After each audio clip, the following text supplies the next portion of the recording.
আসসালামু আলাইকুম রহমতুল্লাহ। ওয়ালাইকুম আসসালাম রহমতুল্লাহ বরকাত। 4 রাকাত বিশিষ্ট সালাতে প্রথম বৈঠকে আত্তাহিয়াতের সাথে কি দুরুদ ইব্রাহিম পড়া যাবে?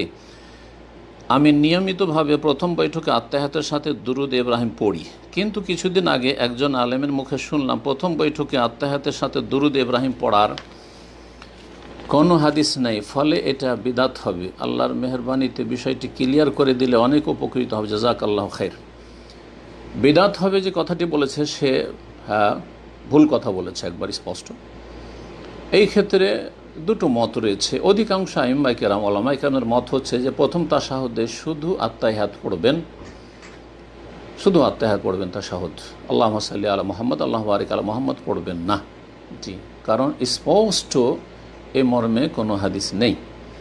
কিন্তু শেখ ইমাম আব্দুল আজিজ বাদ রহমতুল্লাহ আলাইহি তিনি তার ফতোয়ায় বলেছেন, এবং এটিকে আমি সঠিক মনে করি এবং এটিকে আমি প্রাধান্য দিয়ে থাকি। বিশেষ করে সময় পেলে, আত্তাহিয়াত পড়ার পরেও ইমাম বসে আছে আর সময় পাচ্ছেন, আপনি মুক্তাদি, তাহলে নীরব থাকবেন না। সলাতে নীরব থাকা আর এমন কোনো অবকাশ নেই, কোনো জায়গায় নীরবতা নেই। শেখ ইবনে উসাইমিন রহমতুল্লাহ এই বিষয়টি স্পষ্ট করেছেন।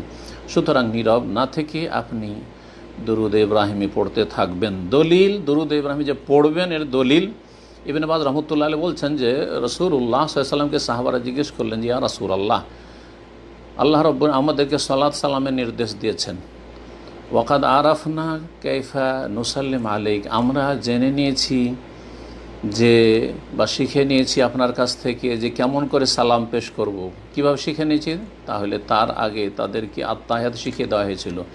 আত্তাহিয়াতে রয়েছে আসসালামু আলাইকা আইয়ুহান নবী ওয়া রাহমাতুল্লাহি ওয়া বারাকাতুহু। তাহলে সালাত ও রহমত, আল্লাহর বরকত কেমন করে পেশ করবেন রাসূলুল্লাহ সাল্লাল্লাহু আলাইহি ওয়াসাল্লামের প্রতি, এটা আত্তাহিয়াতে শিখিয়ে দেওয়া হয়েছে। তার বাস্তবায়ন করলেন, তার প্রতি আমল করলেন। ফাকাইফা নুসাল্লি আলাই, কিন্তু আল্লাহ যে বলছেন সল্লু আলাইহি ওয়া সাল্লিমু তাসলিমা, তোমরা সালাত এবং সালাম পেশ করো, তো সালাত কেমন করে পেশ করব আপনার উপর? আর এই সালাতের কথা, সালাতের ভিতর, নামাজের ভিতরের কথা জিজ্ঞেস করছেন এইখানে। নবী সাল্লাল্লাহু আলাইহি সাল্লাম শিখিয়েছেন যে তোমরা সালাতের বৈঠকে, তাশাহুদে বৈঠকে বসে আত্তাহিয়াত পড়ো, এর মাধ্যমে আমার প্রতি সালাম পেশ করা। আর সালাত পেশ করতে হবে, তো কেমন করে সালাত পেশ করব? তখন রাসূলুল্লাহ সাল্লাল্লাহু আলাইহি সাল্লাম বললেন, কুলু, তোমরা বলো আল্লাহুম্মা সাল্লি আলা মুহাম্মদ ওয়া আলা আলি মুহাম্মদ কামা সাল্লাইতা আলা ইব্রাহিম ওয়া আলা আলি ইব্রাহিম ইন্নাকা হামিদুম মাজিদ। আল্লাহু বারিক আলা মুহাম্মদ ওয়া আলা আলি মুহাম্মদ কামা বারাকতা আলা ইব্রাহিম ওয়া আলা আলি ইব্রাহিম ইন্নাকা হামিদুম মাজিদ।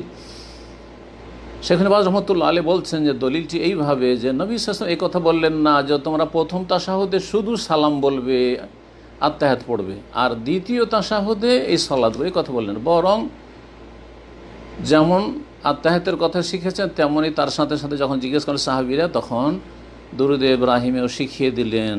আর এই দুটোই বৈঠকে পড়া, সেটা বৈঠক, প্রথম বৈঠক হোক, প্রথম জালসা হোক, অথবা শেষ বৈঠক হোক, আল্লাহু তাআলা আলম। সুতরাং আবার বলছি, কেউ যদি পড়ে সেটা মুস্তাহাব, শেখ বাজ রহমাতুল্লাহ বলছেন সেটা মুস্তাহাব, ভালো, নাজায়েজ কিছু নয়।